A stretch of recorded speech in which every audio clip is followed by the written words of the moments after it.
Biləsuvar rayonu və kəndlərində artıq bir müddətdir ki, siz eşitmisiniz yəqin, yas mərasimlərində ehsan verilməsi ləğv edilib. Bu barədə rayon sakinləri məlumat veriblər. Bildirilib ki, yas mərasimlərində təkcə çay süfrəsi açılır və dəbdəbəli yemək süfrəsi ləğv olunub. Ümumiyyətlə, bu qadağa ölkənin bir çox rayonlarında tətbiq olunmağa başlayıb artıq. Hətta bəzi bölgələrdə bu hal aşkarlansa əgər, vətəndaşlar cərimələnir. Bəs bu qadağa niyə bütün bölgələrə deyil, ayrı-ayrı rayonlara şamil edilir? Bunu araşdırmışıq.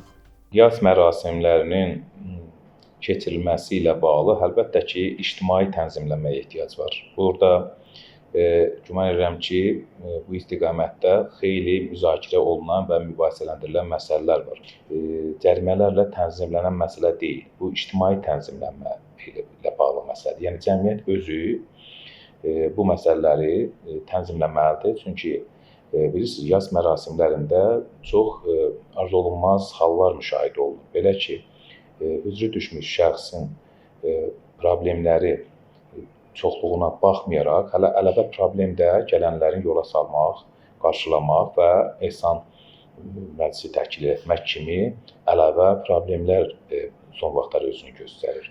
Əvvəllər belə hallar olmayıb. Əvvəllər Azərbaycan cəmiyyətində insanlar çətin günlərində bir-birinə dəstək durublar və hətta hüzrü düşmüş insanların ailələrinə dəstək üçün qonşular, qohumlar yeməkləri hazırlayıb onlara gətiriblər ki, onların çünki başı hüzrə qarışıb və belə ictimai dəstək tədbirləri bizim xalqımızın tarixində həmişə olub.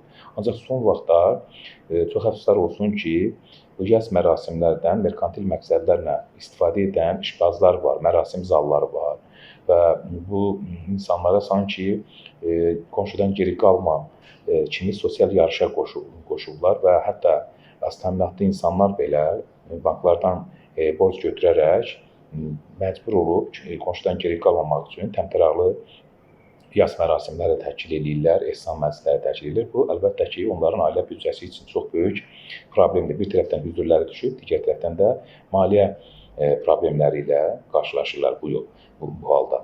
Ona görə də bu, ictimai tənzimləmə tələb edən məsələdir. Yəni, cəmiyyət öz-özünü tənzimləyən sistem kimi adətlərlə, qaydalarla tənzimləməlidir. Çox yaxşı olar ki, imkanlı şəxslər, zəngin şəxslər örnəklər göstərsinlər, daha mütəvazi, daha təvazökar yas mərasimləri təşkil eləsinlər ki, aztəminatlı insanlar da baxsınlar, görsünlər ki, zənginlər belə təvazökar məclis keçirirsə, onlar da təvazökar keçirməlidirlər. Nəinki öz imkanlarına uyğun olmayan təmtəraqlı yas mərasimləri.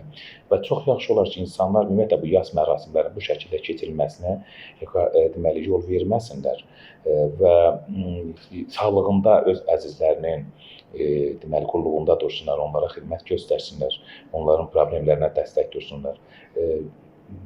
Dünyasını dəyişdikdən sonra təntənəli yas mərasimlərinin dünyasını dəyişmiş şəxsə heç bir deməli, aidiyyatı yoxdur. Bu, sadəcə olaraq insanlar sosial auditoriya hesablanmış, göstəri xarakterli hərəkətlər edirlər. Bunun da heç bir faydası yoxdur. Bu adətləri qarşısını almaq lazımdır. Belə adətlər heç kimə lazım deyil. Əlavə problemlər yaradır. Həm maliyyə problemi yaradır, maddi problemlər yaradır.